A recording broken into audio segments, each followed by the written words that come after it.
Welcome to the Savvy Social Podcast, a show for passion-led entrepreneurs and business owners who want to learn how to use social media as a tool to grow your business. I'm your host, Andrea Jones, and I am fiercely committed to helping you understand both the how and the why of social media marketing so that you can build connection, create engagement, and make your difference in the world. Now, our show is brought to you by Traject Social, which is the world's most complete social media management tool, and it's my tool of choice when it comes to scheduling, managing, and especially reporting on social media. You can try them out for yourself for free by going to trajectsocial.com. Now, today's guest is Purna Malik, and we had a fantastic conversation about sales and social and how it all works together. How do you actually convert people on social media? But for those of you who don't know Purna, she's a certified conversion copywriter who has mastered the recipe for writing copy that both balances persuasion and personality with a scientific precision for conversion science, ensuring that you get ROI. The ROI your business deserves. She is the co-founder of the Content Bistro with her husband, and they've worked with over 450 clients worldwide, including some of the biggest and best names in the industry like Pat Flynn and Amy Porterfield and Bushra Azar. I always say her name wrong. I love Bushra though. Her content is fantastic. Anyways, Purna is the creator of the Connection Conversion Framework. So she specializes in creating sales pages, emails, and website copy that woo hearts, minds, and of course, wallets. So in this conversation, we talk about the 4S strategy to creating social media content that actually converts. We talk about how to set yourself up for success when it comes to writing conversion copy, how to research your potential clients and really get an understanding of their wants and needs, even if you don't have any buyers yet, which definitely listen to the end for that tip because it is amazing. But before we dive into the interview itself, I wanted to talk a little bit about what I have coming down the pipeline, especially for those of you who are social media managers or you do social media as a service for your business or in your job. So I am creating this epic workshop. At the time of recording this, I haven't nailed down the name yet, but you can find it by going to OnlineDrea.com/workshop. And we're going to talk about the shifts that your business needs to make to improve things today. Like this is a workshop, like bring your pen and pencil. We're going to get nitty gritty. We're going to dive into what you can start doing today to make a difference. And the reason that this is going to be so powerful is that there's a lot of money on the table right now for social media managers. Because of the pandemic in the world right now, people are turning to digital marketing.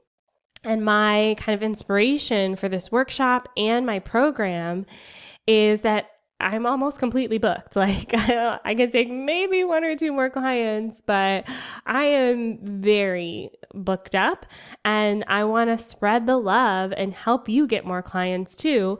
And in a way that makes sense for you.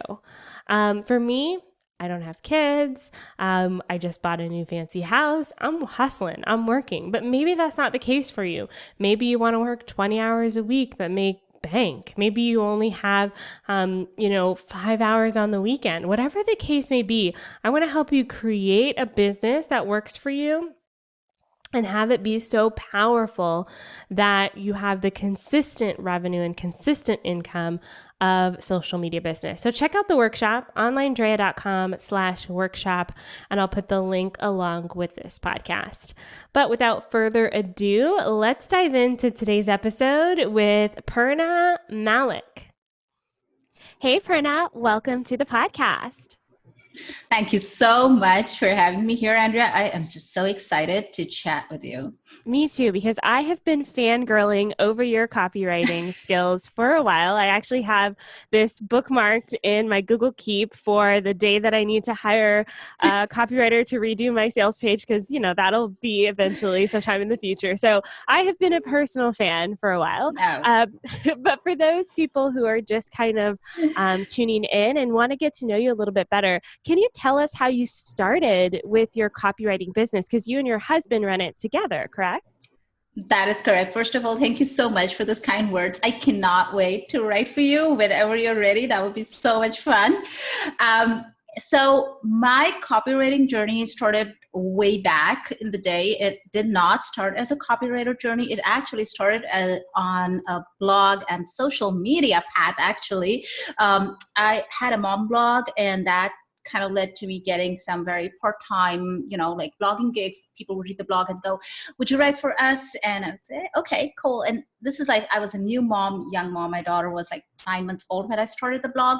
So I did have like time when she would nap and things like that, so I was doing this very part-time. But then my husband got really sick, and he had to leave his full-time job. And it was when we were working towards helping him get better. He had chronic inflammation, which also we discovered thanks to one of the blog readers, because I'd shared his illness on the blog, and she emailed me saying, okay, get his pH levels tested. So we discovered he had chronic inflammation. He was on bed rest for about a year. And then when he started getting better, we started having the conversation about whether he'd go back to work, because he was working with American Express before that. Or he was actually very keen if we could take the part-time blogging thing and turn it into more of a full-time thing. Honestly, it scared me a lot, because I left the security of the paycheck.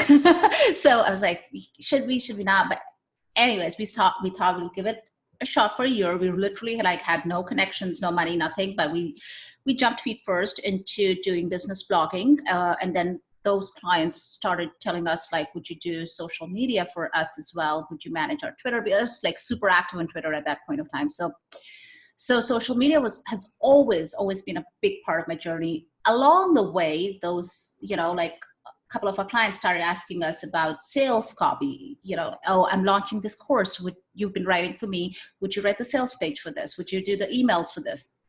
And that's how I kind of fell into copywriting. But I'm a type A, and on Enneagram 9, I needed to know everything I possibly could about copywriting before charging people good money for it. So I really studied the art of copywriting, obviously read all the books, took a bunch of courses, got certified by Joanna Veeb of Copy Hackers, who is the original conversion copywriting queen. And I'm literally, I think probably one of 12 certified copywriters,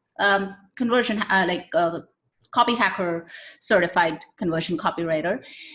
And then here we are all those years later. So that's my journey in a nutshell. Over the years, we've had the honor and privilege of working with literally hundreds and hundreds of clients, including Pat Flynn and Ali Worthington, Amy Porterfield, Dr. Eric Zelensky, Corbin Ray. So many amazing people. So for those people who are listening and maybe wondering, what is conversion copywriting? What is sales copywriting? Can you tell us a little bit about the difference in your approach to copywriting? Yeah. How I look at it is essentially conversion copywriting essentially is based on a lot of research. It is steeped in research and data, and you use all of that to guide the copy that you're writing. It's actually 90% research and 10% writing, honestly. There's a lot of research that goes behind the copy. So why you're putting a certain word on a page. So what's the reason for this subhead, or what's the crosshead, or what's the reason for this, subject line. Or length of email for that matter. And the difference between copywriting and content writing, the most basic difference would be content engages and educates, and copy engages, educates, and empowers you to purchase. So that's a step further. Good copy would always engage, would educate your prospect, and then empower them to make a buying decision. So it just goes a step further than that. That's the basic difference. Yeah, and that's where the magic happens, right? That's where the magic happens. So I'm curious to hear your opinion on how we as entrepreneurs and content creators and digital product creators, how can we take some of these conversion copywriting skills, like that power of giving our audience the confidence to make the purchase, how can we take that into the social media realm? You mentioned kind of doing a lot on Twitter and that sort of thing. So can you tell us a little bit about how those two ideas kind of marry together? Sure. So, quick disclaimer, although I did start with Twitter, Facebook and Instagram these days are my water coolers these days. But there is so much. There is like, I love social media. Like, I feel social media like literally has the power to bring the world together. And for entrepreneurs, the potential is huge when you use it the right way and you don't just turn it into sales media instead of social media. So, couple of things. Like, I feel like the easiest way, I could like give you like a lot of tips and techniques and throw a lot of strategies at you, but I feel like the easiest way for you to remember would be if you think of all the updates that you put on social to fall into these categories. So story, scenes, sage, and sales. So let me describe that for you. So I would like call this like my 4S formula. I'd give it like a fancy name like that, but basically all updates that I've ever written on social media for myself, for clients, for, you know, to sell out offers fall into these 4 categories. So stories is essentially your why, you know, what your value system. It is what you know, it's also, you know, why you teach what you teach. It is, you know, your origin story. How did you start? Maybe a snapshot from that, or maybe a flashback of what, you know, a lesson that you learned. So story is essentially you telling a story about who you are, why you do what you do, what makes you, you know, stand out from the crowd of entrepreneurs probably doing the same thing. Usually defined by your value system and the experience or the expertise you bring to the table. You could also take day in the life story, something your child said, or something, you know, you overheard and whilst waiting in line at the doctor's clinic, and then loop it back to something that you've seen happen in your business. So that's story. The next is scenes. Scenes are great. Scenes are snapshots. Scenes are made for social media. That's like if you're on a platform like Instagram or Pinterest, that's what scenes are. Scenes are snapshots of your day. Scenes are snapshots of your content. You know, those are like those are like visual pictures. Those are also word pictures. It could just be, you know, you talking about what life looks like right now for you, or what your business vision looks like for you. You know, that's just taking people with you behind the scene, taking people with you into your life. For a podcast host, for instance, scenes could mean sharing your podcasting setup, or maybe you're doing an interview and you make a boomerang and share that, you know. So those kind of, and you basically using that content to prime interest in whatever it is that you're doing. You're actually using this content to bring people into your world and get them excited about whatever it is that you do. For me as a copywriter, I'm constantly, if you go on Instagram, I take, you know, screenshots of emails that clients send me. It's in my client love highlights on Instagram. I'm sharing that in my stories. I'll sometimes take the same story, turn it into an update to describe my process. So, you know, those are scenes.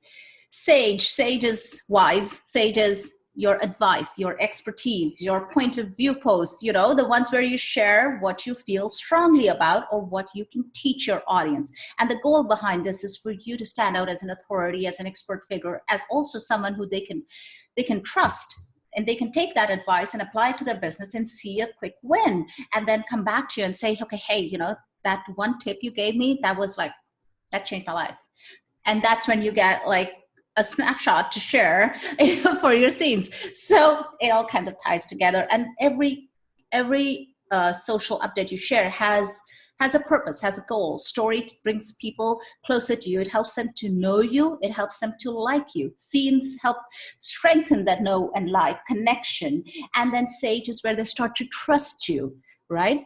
Where they see you as an expert. And then finally, you've got sales, which is fairly straightforward, which is where you give them your pitch, where you tell them that, oh, I have this offer and here's why it's going to be perfect for you. And or if you've been following my content and you like what I've seen so far, then you need to be here and you need to get like, you know, great value. This could be social proof. This could be, just like a series of Facebook Live videos where you do like answering questions people have about your offer. It could be a straightforward pitch. It could be a Facebook ad that you put together for your offer. So those are sales. So yeah, so like literally every social media piece of content that you can share can fall into one of these four categories. Oh my gosh. I'm over here taking notes, you guys. Like if you're not watching this on YouTube and you're listening, I'm literally like writing these down because there's so much gold here. So either come back and listen to this section again or take some notes because that was absolutely brilliant. So can you tell me a little bit about your process to social media? I mean, you kind of touched on it already with, taking some of those screenshots of things your client says and having the client loves highlights. But do you have an approach for planning your content, or do you post as you feel like it? Let us in a little bit about like behind the scenes and the structure of how you post.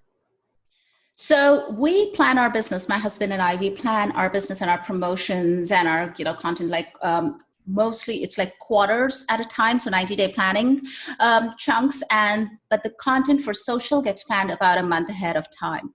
And that is because we do want a lot of flexibility and I like having that fluidity and being able to have some white space, and also so I can post day in the life or, updates that just kind of come to me while I'm sitting and probably reading something and I want to share. But at the same time, there is a plan in place so if you know that we're opening up our program for service providers at the end of, say, a month, then my updates would kind of be tailored towards that. The story updates that I would share would talk about how we scaled our business. The scenes updates would take people behind the scenes of the program, maybe give them like a video tour of what we're working on, or slide decks that our designers just sent over, so visuals they can see, and I'm getting them excited. I'm not pitching, I'm just talking about what I'm working on. My expert advice or my sage advice would focus on tips that they could implement, like give them quick tips on or mistakes that they could be making while scaling their business. So everything's tailored towards that. And then we lead finally into the sales updates. So it's kind of tailored, but at the same time, there's a lot of flexibility and fluidity in that, because being a writer, there are a lot of times when I just like think of something and I feel like I really have to share it right now. And then the idea of waiting to plug it into a calendar is like absolutely kills me. So I do need that, the white space in between. But we do have an overarching plan in place. Yes. So when we're interacting with you on social media, is it you or your husband, or do you like switch off and on? Does one of you take Instagram, one takes Facebook? How do you divvy that part up? So my husband is not, he likes Facebook and he likes social media to an extent. I'm like the introvert extrovert on social media. I'm a chronic introvert in like real life. Like I'm an ISFJ on the Myers-Briggs scale, but I'm an extrovert. I like being an extrovert on social probably. So I do spend an unhealthy time on social, I would say, but I also use that as, and this is something that my husband told me, when I was like, I think I spend a lot of time on Instagram or Facebook. And he's like, that's actually good research. So that's actually research time. And I was like, yeah, you're right. It is research, because I do I also use social to curate content to share. I use social to find interesting people to follow. I use social to also on a personal front. It's not just business for me. Like I said, I love everything about social media. So for me, it's also, you'll find me posting a lot of food updates, which food is actually a part of our brand, because like content bistro. So yeah, yeah, but you'll find me following and shouting out food bloggers as well. So it is actually, a good part of it is research. But yeah, when you're interacting with us in social, it is most often me. We do have a team, we do have a VA, but things like our emails and especially client emails and social, like we like to be very hands-on. So he would, he would oversee our VA doing the scheduling. He would he would ensure, he's basically, because he's the COO, so he generally takes care of ensuring that things are getting the operations part are running smoothly. So he'd ensure that scheduling and updates are getting posted on time, and if there's a glitch and things are getting posted twice, so he's on top of those things. But if it's like, say, like a regular update being posted, who's writing it? I'm doing the writing. Yeah. Yeah. Interesting. Okay. I always find that fascinating because my husband and I tried working together for a period of time, did not work.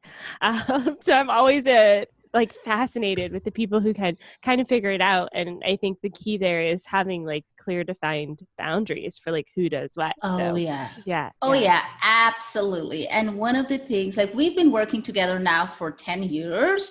So it's, it's not definitely been a learning process, and there's definitely a curve to it. But getting to know each other's personality types, getting to know each other's strengths, playing to those strengths. And then also in my case, especially being a type A, it's been very hard for me to let go of control. So whether it was like hiring people and, like bringing on new team members, I've always had to be convinced about the need for it. I'm like, really? Can someone else do this job better than me?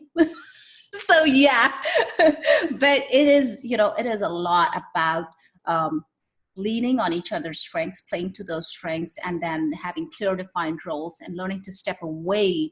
Like in my case, it was learning to step away from that and letting the other person take care of it. Yeah. Absolutely. Okay, interesting. Thank you. Thank you for indulging that question for me. One of the things that you said earlier, I want to circle back to, which was the amount of research that goes into writing good sales copy, good conversion copy. So can you talk to us a little bit about what like some of that research is? I know we don't have all the time in the world for a podcast like this, but I wonder if there's like a couple starting points you can give us for when we're kind of approaching the idea of writing this conversion focused copy. How do we start researching what to say? So yeah, research in itself is like a topic worth an entire conversation. But to give you ideas in like a nutshell, I would want to start with things like well-structured surveys that have like open-ended deep questions so you can really understand your audience. Polls, exit intent polls. Like if you got like a website and you're selling maybe products or even services, maybe on your service page you could have an exit and intent poll. When people are about to click off, you ask them, so where did you find what you needed, or is there something else? So you kind of get to see how people are engaging with your website, with your content. Or you could ask them, or when they reach your site, maybe you could ask, so what is it that we can help you? You could just have like a an automated bot system set up in place just to kind of get gathering data. You could turn your welcome email into a research tool and ask people to self-select themselves into different segments so you can, have tailored communication for them. You could obviously, one of our favorite ways is to get on calls and interview your, prospects, or interview your buyers, or interview, your subscribers if you're thinking about a product. So those work really, really well.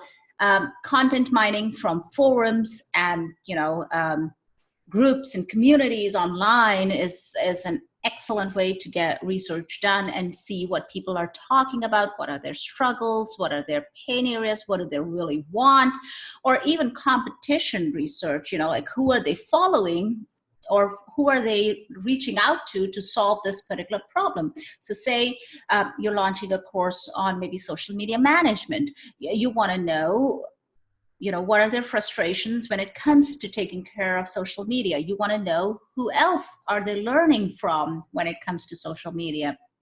So using all of these, that's one of the reasons why I love social, because you can like literally get all of this research done like from different social media networks. All it requires is you tuning into the conversations that your community is having. That's it. Yes. Oh, brilliant. I love that. And I think it's really good balance too between those of us who already have an audience. And even if you don't, you can still do a really in-depth research on your ideal clients or customers just by kind of tuning into the communities there. Fantastic. Okay, so I want to end talking a little bit about your program, Profits on Tap, the Incubator. Can you tell us a little bit about that?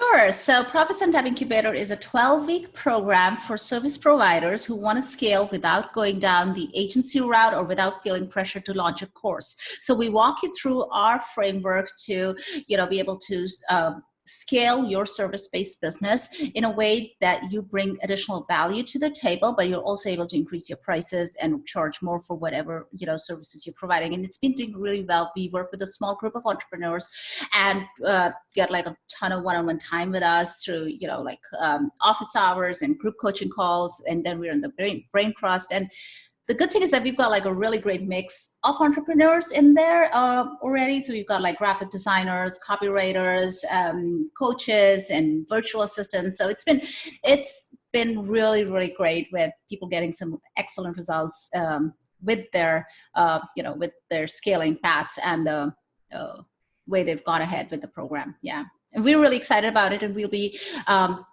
opening it up soon. So yeah, if you're a service-based business, we would love to chat with you and see if you're a great fit for it and possibly help you scale.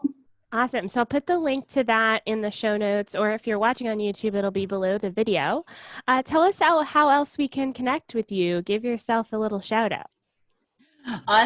Thank you so much. So our website, of course, is the best place for you to go to, contentbistro.com, but otherwise hit me up on Instagram. I would love to hear from you. And, if you've enjoyed this interview, let me know what was your favorite part.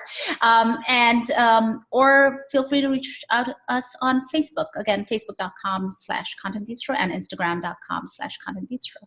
Fantastic. Thank you so much for today's episode. I know I took a lot of notes. If you're listening or watching this, I hope you took a lot of notes as well. Thank you so much again. And that's all for today. Thank you. Thanks so much for hanging out with me on this episode of the Savvy Social Podcast. That interview was absolutely fantastic. Make sure you check out the Profits on Tap waitlist, as Purna mentioned. It is her course, her really an incubator. If you want to get in on that goodness, the link will be in the show notes along with this podcast episode. And stay tuned, because next week I have Kendra on the show, which will be a fantastic interview episode. And before you go, I do want to remind you to leave a review.